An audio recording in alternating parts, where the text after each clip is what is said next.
Welcome back to Scene Caribbean News. It's now time to go in-depth. The Global Youth Development Index and Report is published by the Commonwealth Secretariat. It measures the status of young people in 183 countries around the world, including 49 of the 53 Caribbean member states.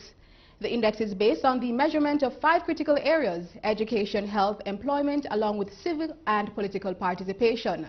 The latest report was released in late October this year and shows Jamaica ranked at 5th of the 183 countries surveyed in the area of youth political participation. Joining us to discuss Jamaica's overall rank in the index is the State Minister of Education, Youth and Information, Floyd Green. Minister? Yes. Welcome to In-Depth. Well, thank you. Always a pleasure. Thank you. What are the factors you would say that have influenced Jamaica's improvement in the overall index between 2010 and 2015? Well, the index is really a mixed bag. What you saw is that we improved in some areas, and in other areas we never did so well. So as you indicated, it would have accounted for the time between 2013 and 2016, and our biggest improvement would have been in the area of civic participation, which for me is a very positive move, because really when you look at the index, the question that they ask is, have you helped a stranger recently, or would you help a stranger?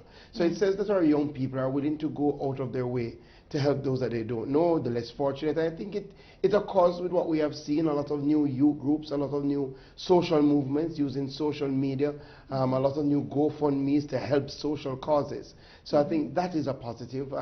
But then, you know, there are other areas that we haven't done so well. So what we are doing at the ministry is really, we're looking at the report. We've broken down each area. We're looking at the programs that have been put in place over the last 3 years, and we've already started, even before the report, an assessment of those programs, what have been going well, what hasn't gone so well, and where there needs to be room for improvement. All right, so the report says that Jamaica has improved the youth civic participation. What would you say has accounted for this? You know, I think we are really going into an age of real increased social engagement, largely because of the increased communication networks. So what you find is that there are these stories that probably oftentimes would be hidden, that you wouldn't know about the difficulty that persons are going through, and they're now coming to the fore, and not just through the normal media channels, but through social media. So oftentimes you see people in difficulty, and they will go out and post a video, they will post a story, somebody will do it on their behalf, and they will share how you can help. And I think that is urging more of our young people to get directly involved.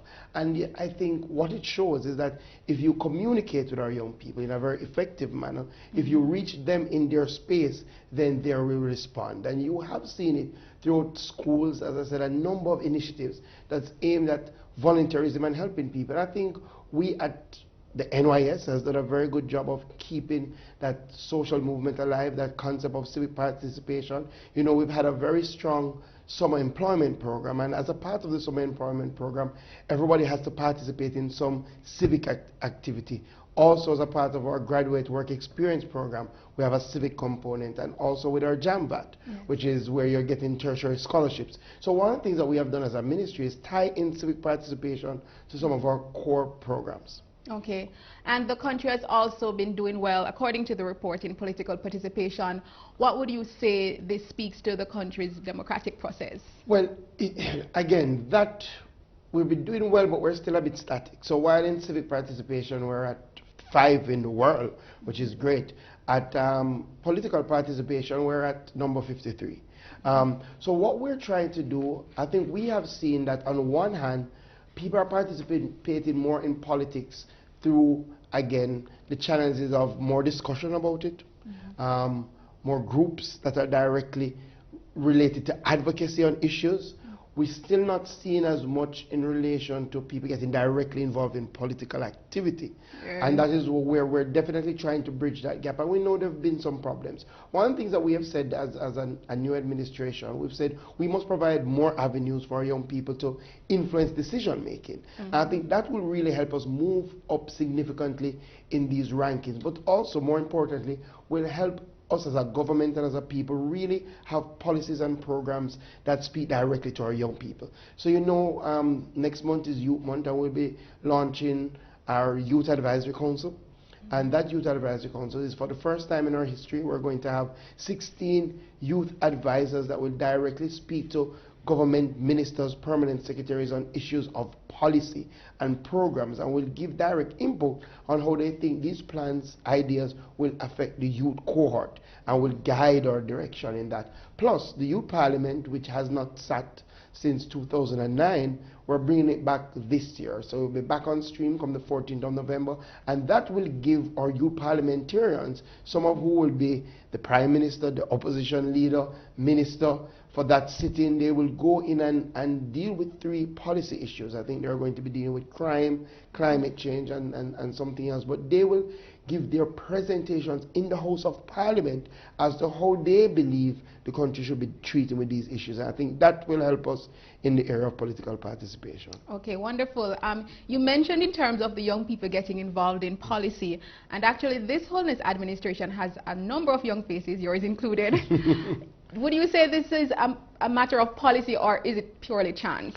No, I think as a political party, the Labour Party, while it was in opposition, definitely took the decision to try and ensure that more young people got directly involved in politics. I think we had a distinct advantage because our leader, now Prime Minister, is himself young by any characteristic. He became Prime Minister first at 39 and is now in his early 40s. So I think he recognized that the party itself, and having lost an election, that the party needed to connect with young people in a new way and in a real way. I think a lot of times the young people felt like a lot of the connections were tokenism.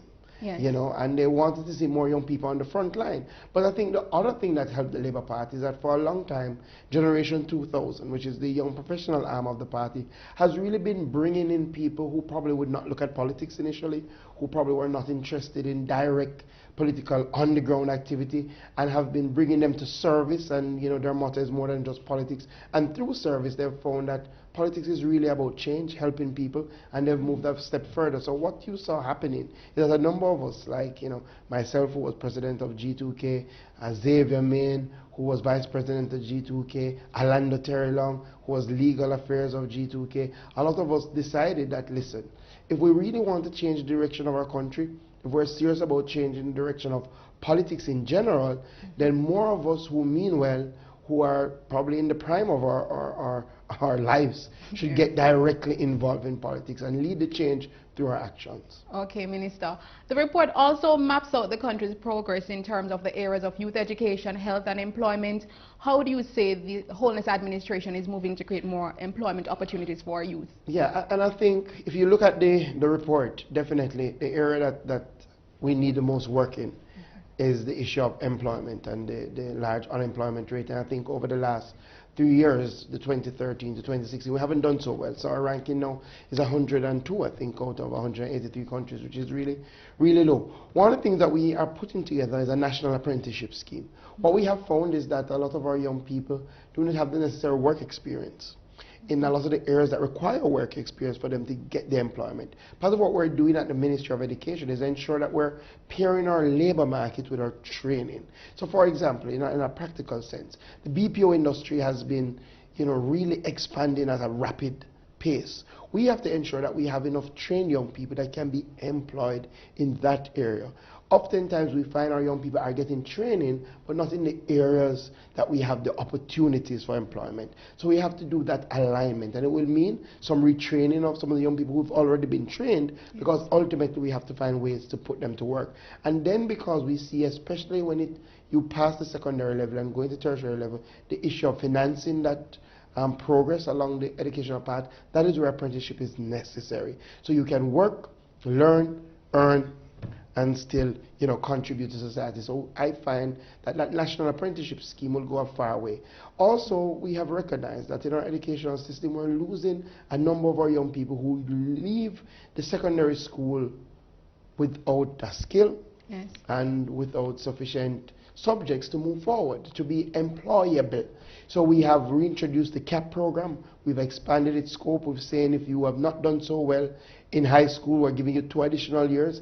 During those 2 additional years, we'll try to ensure that you have the fundamental skills, so that you have math, English, but importantly, that you have a skill. So whether it be crop farming, whether it be that you want to become a chef, whether it be welding. You know, we want to ensure that you leave secondary education, you are employable. And finally, we are changing the curriculum, because one of the things that, again, we have to say to our young people is that you may be trained in one area, but you come out and realize that the world has shifted, that now what is needed is a different talent. But you must be able to quickly adjust, to analyze, to learn quickly. So our new curriculum focuses on building self, building those skills in terms of analysis, critical thinking, so that our young people will be much more amenable to change in this changing environment. That is so true. And in terms of young people getting involved, we find, however, that especially in politics, more men tend to outnumber the women. What would you say is the government doing to create a sort of equilibrium in cabinet and in governance?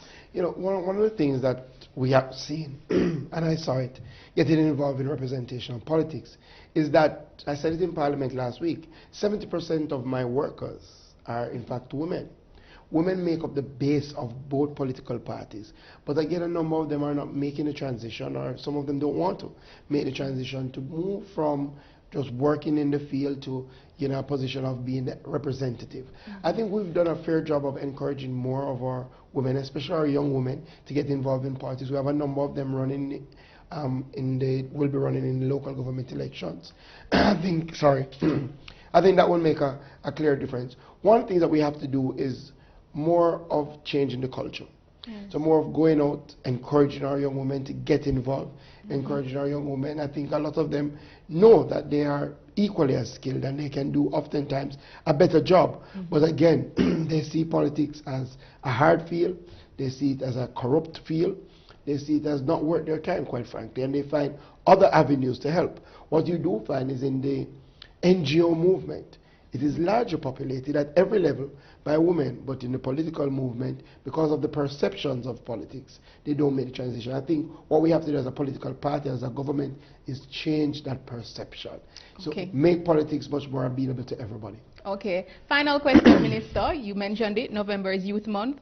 What are some of the plans that you have on the way for Youth Month in Jamaica? Well, good. I spoke about two of the big ones, and we're very, very excited about it. The Youth Advisory Council, for the first time, will have youth advisors that will speak directly to government, and we'll be launching that during Youth Month. Also, the Youth Parliament, again, big to have youth parliamentarians back on board. They will have a sitting in November, but they serve for an entire year, and we expect that after Youth Month in November, that they will bring forward their ideas, solution-based, and move it and lobby the government to implement the changes that they want to see. And we think that is very, very important. For the first time, we're going to be having a youth festival. You know, for a long time, all over the world, Jamaica is known for its culture, Jamaica is known for its talent, but we've never had a youth showcase to put that talent and culture and showcase, and also to bring together some critical essential services, to focus on technology, which will be a big part of our youth festival this year. So we're having the first ever youth festival in Jamaica. It's called Elevate. It's going to be happening on November 25th, and that will bring together a number of different ministries, entities, to meet our young people in a space to celebrate their culture, but also to impact them in a way that if they're entrepreneurs, if they're into science and technology, they can leave with something. We wouldn't leave out sports at all. And we find that sports must be used as a tool of youth development. So we'll be having our sporting competition, and each sporting competition has a youth development component. Plus, I'll be going out into the fields, I'll be going out into the communities to talk to our young people, just so that they can have that one-on-one interaction and they can share with the minister what they want to see done. You know, what I have found, our young people have a lot of the solutions. It's for us now to provide the avenues for them to be able to express it so that we can put it into action. So those are some of the things that we'll be undertaking. The theme is energizing youth. Energizing youth. That is what it's about. Awesome. Thank you very much, Minister Green. Anytime. That's all for In-Depth. We were just joined by State Minister for Education, Youth and Information in Jamaica, Floyd Green.